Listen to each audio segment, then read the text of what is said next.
Rido siswa kelas 12 yang cerdas, tetapi sering melanggar aturan. Usianya 16 tahun.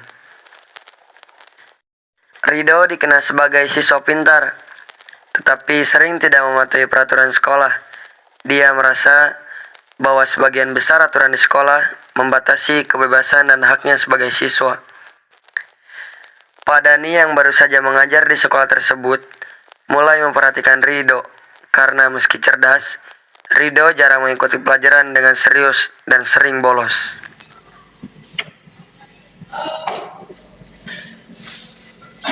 Itu.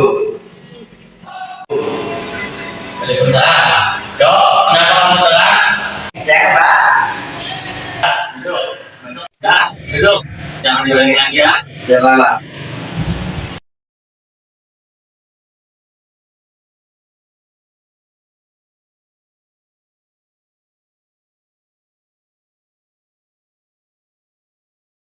Gembira adalah obat yang tak ada dijual di toko obat. Dok, Iri dengki bagaikan racun, seringkali halangi kebahagiaan. Oh, ada lu panggil. Ada sini Pak. kamu kalau sebentar, kamu ngomong.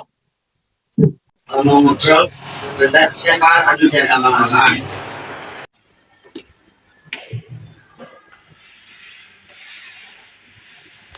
Saya perhatikan kamu anak yang pintar. Kamu juga anak yang selesai. Dari kegelapan ini, kamu sering bolos dan jarang berusaha. Pak, aturan satu Pak. Saya bosan. Kamu merasa tertekan. Kamu ingin lebih cepat ke sekolah. Tentu Pak saya akan usahakan Pak. Selanjutnya peraturan ini nggak mengatur-ngatur. Nah, kamu punya hak untuk merasa nyaman dan berkreasi. Tapi kamu tahu gitu, kebebasan itu juga punya batasan. Juga maksudnya apa Pak? Misalnya, kewajiban untuk membersihkan sekolah, tidak merusak fasilitas, dan menghormati rekan dan guru-gurumu. Jadi ini salah saya Pak. Aturan ini bikin saya tidak nyaman Pak. Bukan salah siapa-siapa dong, tapi coba kamu pikir, kebebasan itu harus berjalan bersama tanggung jawab. Ya Pak, saya paham. Sekolah ini tidak peduli dengan apa yang saya mau. Sekarang saya minta kamu jadi ketua kelompok tugas saya di sini. Tujuan bahwa kamu bertanggung jawab. Oke Pak, saya siap. Saya akan coba. 4 hari kemudian, Rido bertemu dengan teman-teman kelompoknya di kantin yang sedang mengecek buku catatan untuk persiapan lomba sains pada minggu depan. Dok, ngapain kamu di sini? Bukannya kamu selalu bolos kalau ada tugas kelompok? Siap, saya cuma mau ngomong soal tugas Pak Dani. Saya disuruh tim. Kalau mau hasilnya bagus. Kamu ketua tim, serius gitu? Gimana bisa kita percaya sama kamu? Saya salah. Saya minta kesempatan Pak Dani, percaya saya akan berubah dan buktikan. Lama ini kamu nggak pernah peduli tentang aturan, dan sekarang kamu tiba-tiba peduli karena Pak Dani ngomong begitu. Nanti kamu kesal, saya tahu saya sering gak peduli sebelumnya, tapi sekarang berubah dapat. Lah Rido, kamu saya kasih kesempatan, tapi ingat kalau sekali lagi kamu ngacau, jangan harap kami mau bantu lagi. Terima kasih dah Pak. Saya janji nggak akan ngecewain kalian.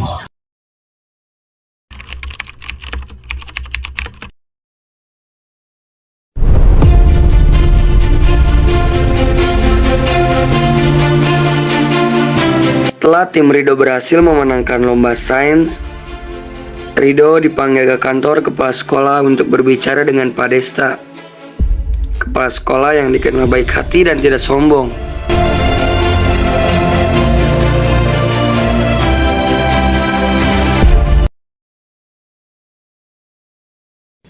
Itu.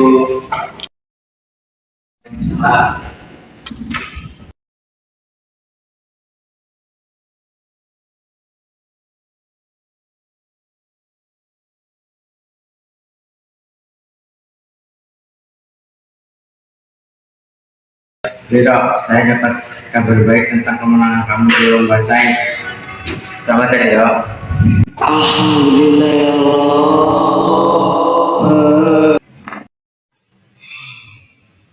Terima kasih, Pak. Ridho, kamu tahu di awal tahun ini saya tidak menyangka akan tercapai ini. Kamu dulu sering bolos dan melanggar peraturan sekolah, bahkan merusak properti sekolah.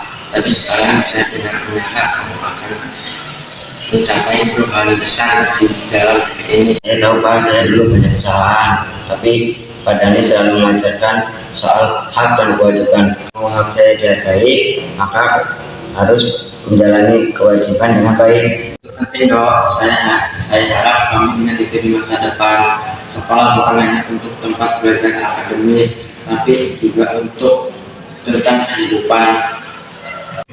Terima kasih, Pak. Nggak akan ngecewain lagi. Kamu punya masa depan yang cerah, Dok. Terus berkembang.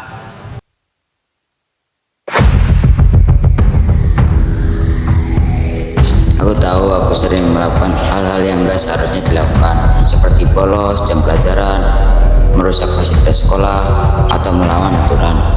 Tapi setelah aku melihat dampaknya, aku sadar bahwa itu cuma membuat semuanya semakin rumit dan menyakitkan. Kenakalan memang bisa jadi menyenangkan sesaat, tapi lama-lama hanya akan membuat kita merasa kesepian dan kehilangan kepercayaan orang di sekitar kita. Kalau kamu benar-benar sayang sama diri kamu, jangan ikuti apa yang aku lakukan. Pilihlah jalan yang lebih baik, karena itu jauh lebih berharga daripada kesenangan sesaat.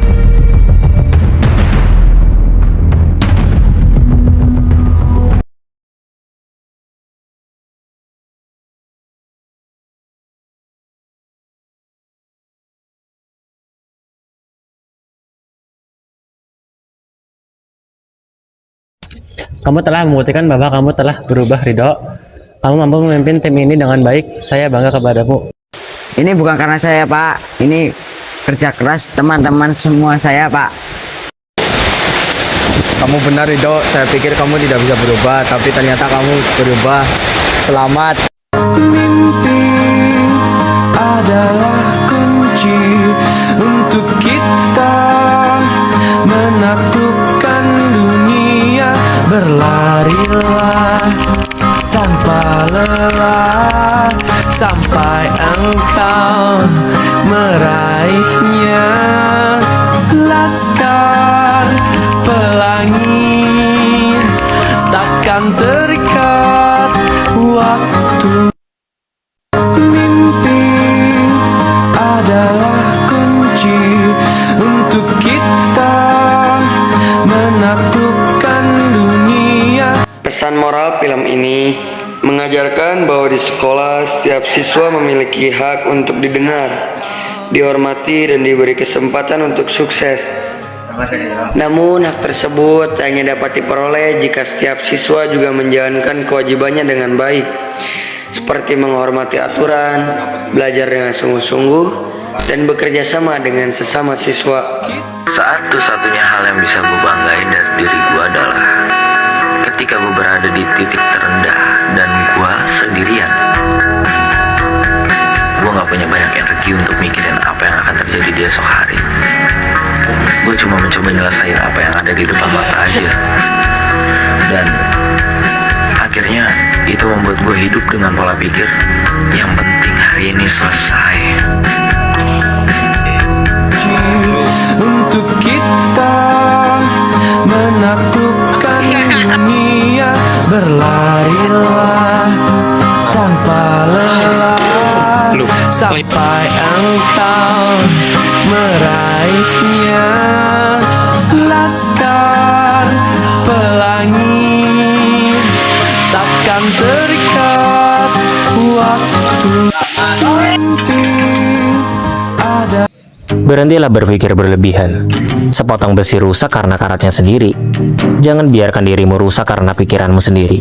Tidak usah terlalu panik, karena cerita hidupmu telah ditulis oleh penulis skenario terbaik.